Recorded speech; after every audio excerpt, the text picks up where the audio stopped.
একবার হচ্ছে ওনার অফিসে গেছিলাম, হ্যাঁ উনি আমাকে ডেকে নিছে। আচ্ছা ওইটা আপনারা ইনশাল্লাহ ওইটা সম্পর্কে আপনারা জানতে পারবেন। এই ছাড়া আরেকবার দেখা হয়েছে ওনার জন্মদিনের দিন, এই ছাড়া আর ওনার সাথে আমার কোনো ধরনের যোগাযোগ নাই, কোনো ধরনের দেখা সাক্ষাৎ নেই।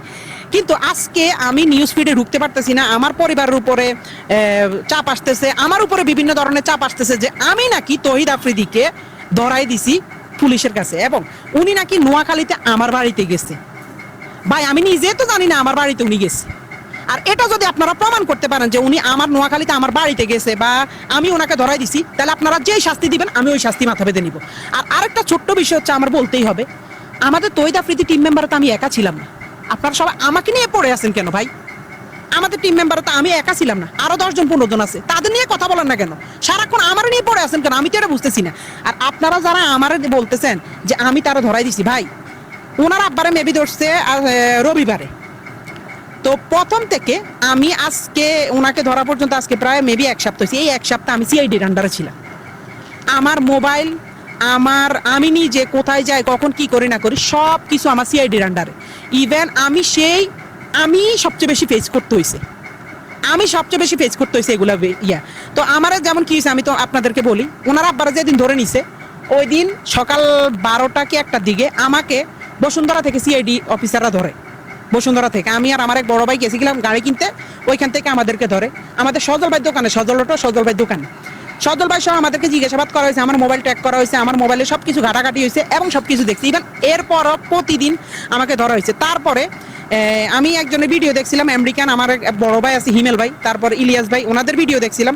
ওনারা ওইটার মধ্যে যখন আমারে জড়ানো শুরু করছে, তখন আমি দেখলাম যে ভাই আমি ওনার সাথে সংযুক্ত না, বা ওনার সাথে আমার যোগাযোগ না। ওনার বিয়েতে পর্যন্ত আপনারা আমার দেখেন, লাস্ট ওনার বিয়েতে পর্যন্ত আমরা দেখেন, হ্যাঁ উনি আমার ভাই, উনি আছে, উনি ওনার মতো, আমরা আমার মতো, উনি ওনাদের মতো কাজ করছে, আমরা আমাদের মতো মানে কাজ করতেছি। ওনার সাথে আমার প্রায় মানে 1 থেকে 1 বছর 2-3 মাসের মতো ওনার সাথে কোনো ধরনের যোগাযোগ নেই। ওনার সাথে সিআইডি অফিসাররা তো সব জানে, বা স্যাররা তো আমার অল টাইম তদন্তের মধ্যে রাখছে, ওনারা তো দেখছে। উনি যদি আমার নোয়াখালীর বাড়িতে যাইতো ভাই, আমি নিজে জানি না। আমি তো পুলিশের কাছে, আমি নিজে তো সিআইডি অফিসারদের কাছে জিম্মি বলতে ওনারা আমার তদন্ত করতেছে। তো ওনারা কি তদন্ত করে জানতো না যে আফ্রিদি ভাই কই?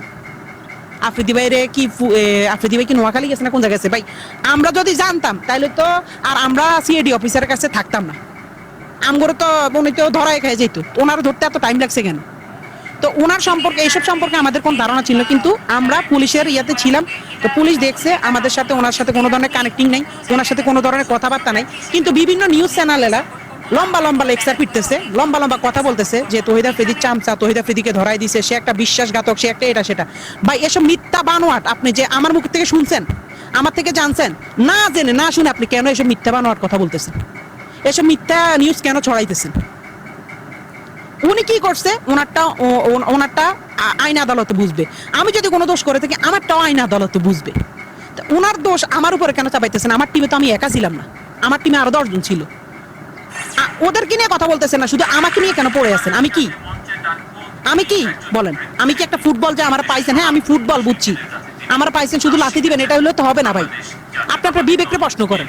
আপনারা আমার নামে মিথ্যা নিউজ, মিথ্যা বানোয়াট কথা ছড়ানোর তো কোনো লাভ নেই। মিথ্যা বানোয়াট ছড়ায় আপনার কি লাভ হবে? সঠিক তথ্য আমি একটাই বলি, আমি নিজেই আজকে লাস্ট 1 সপ্তাহ থেকে পুলিশের কাছে ছিলাম।